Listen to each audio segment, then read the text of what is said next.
Assalamualaikum warahmatullahi wabarakatuh. Perkenalkan, nama saya Rehana Fauzia dan dua rekan saya Zalfa Intan Nadifa dan Putri Safira Hanum. Pada kesempatan kali ini kami akan membahas mengenai pola perubahan harga gas alam di Henry Hub, sebuah pusat distribusi gas alam utama yang berperan penting dalam menentukan acuan harga kontrak gas di pasar internasional. Pertama, saya akan menjelaskan bagian latar belakang. Henry Hub yang terletak di Erat, Louisiana adalah pusat distribusi utama untuk gas alam. Tempat ini menjadi acuan penting untuk menentukan harga kontrak berjangka gas alam di NYMEX. Data bulanan harga gas alam di Henry Hub mencerminkan fluktuasi akibat berbagai faktor seperti ekonomi, politik, dan lingkungan. Oleh karena itu, analisis data ini sangat penting untuk memahami pola tren musiman dan memprediksi harga di masa depan. Hal ini bermanfaat tidak hanya untuk pemerintah, tetapi juga perusahaan energi, investor, dan para peneliti. Selanjutnya, di sini kami memiliki project goals. Tujuan dari project ini yang pertama, mengidentifikasi pola perubahan harga gas alam Henry Hub setiap bulan. Yang kedua, menentukan apakah data harga gas alam per bulan bersifat stasioner atau tidak. Yang ketiga, memberikan rekomendasi model prediksi yang sesuai berdasarkan analisis grafik ACF dan PACF, serta menentukan order model prediksi yang optimal. Baik, terima kasih Ana. Selanjutnya saya Putri Safira Hanum akan menjelaskan mengenai plot data dari harga gas alam Henry Hub. Nah, kami menggunakan Google Colabs dengan menggunakan bahasa Python. Di sini kami ini code yang kami gunakan untuk memvisualisasi plot data tersebut yang menunjukkan bahwa harga setiap bulannya dari tahun 96 sampai tahun 2020. Nah, di sini dari plot data ini kita bisa melihat bahwa harga ini mengalami naik turun yang signifikan sepanjang periode waktu dengan beberapa lonjakan tajam. Terdapat beberapa puncak harga yang sangat tinggi, terutama sekitar tahun 2008. Harga berubah-ubah dengan cepat menunjukkan volatilitas yang tinggi tanpa tren jangka panjang yang jelas. Pola ini menunjukkan bahwa harga sangat dipengaruhi oleh faktor-faktor eksternal yang dapat menyebabkan lonjakan dan penurunan yang tajam tanpa adanya tren yang konsisten. Lalu selanjutnya adalah pengujian ADF. Nah, pengujian ADF ini dilakukan untuk menguji apakah data tersebut stasioner atau enggak. Nah, kita juga menggunakan Google Colabs dengan menggunakan bahasa pemrograman Python. Nah, di sini kita bisa lihat code-nya, yaitu di sini kita langsung mengoutputkan hasil-hasil yang kita butuhkan seperti nilai ADF, p-value, jumlah like yang digunakan, jumlah observasi, dan critical values-nya. Nah, di sini juga diperjelas bahwa apabila result 1 atau di sini kita bisa lihat di codingannya itu adalah p-value-nya itu kurang dari sama dengan 0,05, maka datanya tersebut adalah stasioner, artinya menolak H0.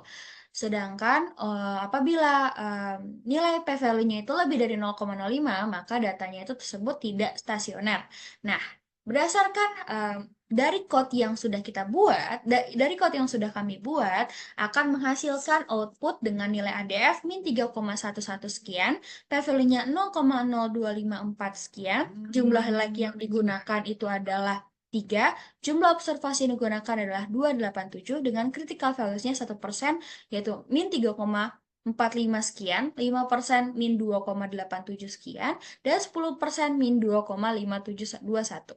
Nah, berdasarkan code yang sudah kita buat, apabila nilai p-value-nya itu kurang dari sama dengan 0,5, maka datanya tersebut stasioner.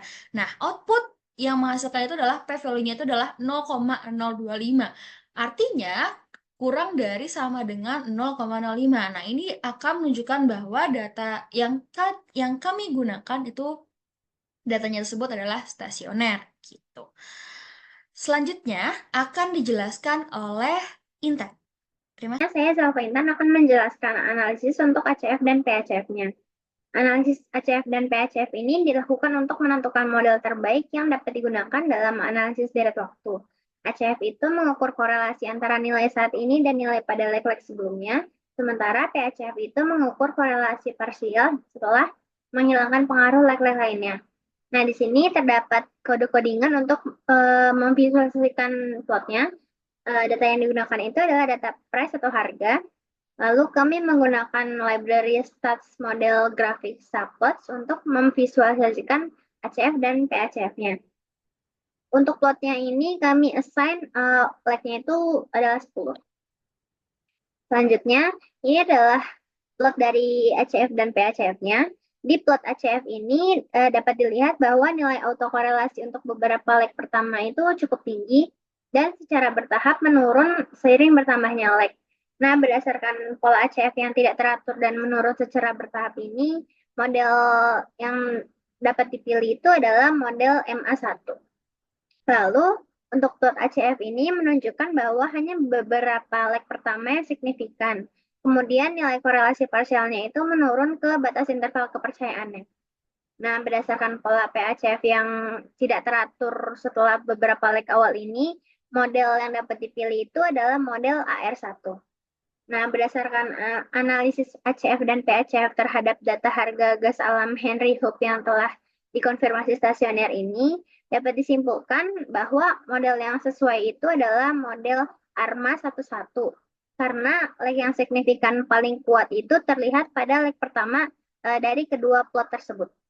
Terima kasih. Untuk selanjutnya kesimpulan akan dijelaskan oleh Raihana Asila Fauziah.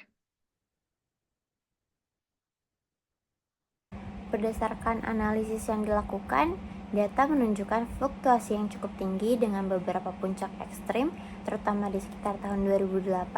Harga gas alam menunjukkan volatilitas tinggi sepanjang periode pengamatan tanpa adanya tren jangka panjang yang jelas. Hasil pengujian menunjukkan bahwa data bersifat stasioner berdasarkan uji ADF. Analisis grafik ACF dan PACF mengindikasikan adanya ketidakteraturan dengan nilai signifikan yang keluar dari interval kepercayaan. Oleh karena itu, model ARMA terbukti cocok digunakan untuk prediksi. Model yang dipilih adalah ARMA 11 karena dapat memberikan hasil prediksi yang lebih akurat. Demikian presentasi yang dapat kami sampaikan, kurang lebihnya mohon maaf. Wassalamualaikum warahmatullahi wabarakatuh.